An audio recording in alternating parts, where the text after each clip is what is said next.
there, I'm Mary Ellen Murrah. I'm an operations consultant with the Vista Consulting team, and I'm going to be talking to you today about at-will employment. It's certainly a term that many of us have heard. As employers, we've likely provided a handbook to our team members that has an at-will employment clause, or as a team member, we probably signed an at-will employment clause when we joined a company. So it's a term that's familiar to us, but I think sometimes employers look at it the wrong way.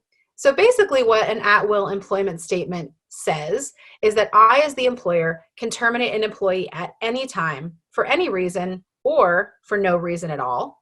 And on the flip side of that, as an employee, I can terminate my employment with the company at any time for no reason or any reason at all. And so I think as an employer, that's tempting to say, well, I can just go around firing everybody willy-nilly, right? Because I have an at-will clause. And I'm here to tell you, you need to be careful with that. There are some exceptions to that at-will employment statement, and I'm going to discuss those exceptions today. Okay. One of the biggest at-will employment exceptions is illegal discrimination. So just because we've got a statement saying that all of our employees are at-will employees does not mean that we can then discriminate against employees. So Title VII of the Civil Rights Act identifies those protected classes, race, color, religion, sex, national origin, etc., meaning that I cannot terminate someone just because they are one of these things. So I cannot fire someone just because they are a woman. That's blatant discrimination. I cannot fire someone just because they are a Muslim or just because they are a Christian. That's blatant discrimination. And we need to be really mindful of that discrimination, because that could leave us open as employers to potential lawsuits if we don't pay attention to that. And in addition to the Title VII of the Civil Rights Act, which is federal, there are some specific state statutes that also protect employees from discrimination based on a few other factors, some marital status, physical appearance, things like that.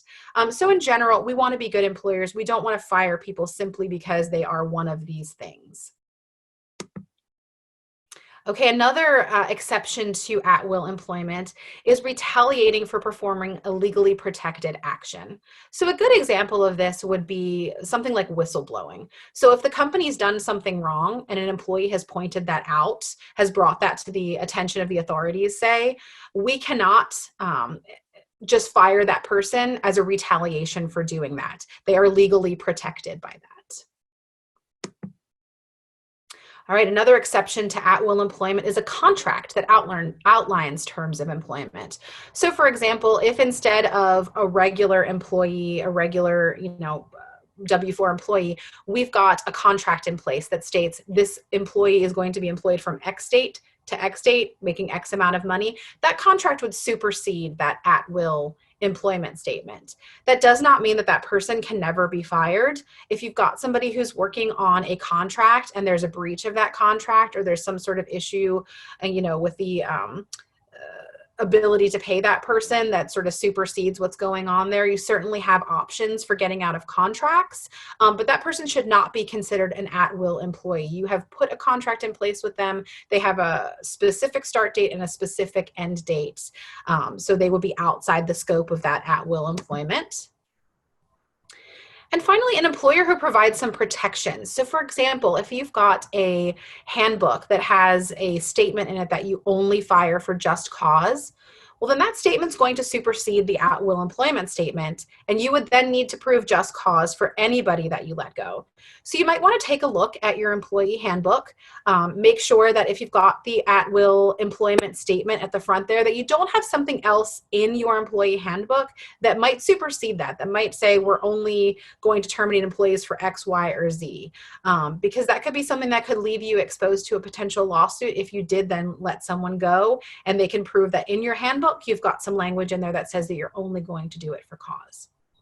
So I hope this has been helpful in clearing up a little bit of what that at-will employment really means for your firm. Please visit our website at vistact.com for additional HR information. Certainly my email address is there, and you can find a lot of other good tidbits on the Vista website that might help at your firm. Thanks so much for joining us today.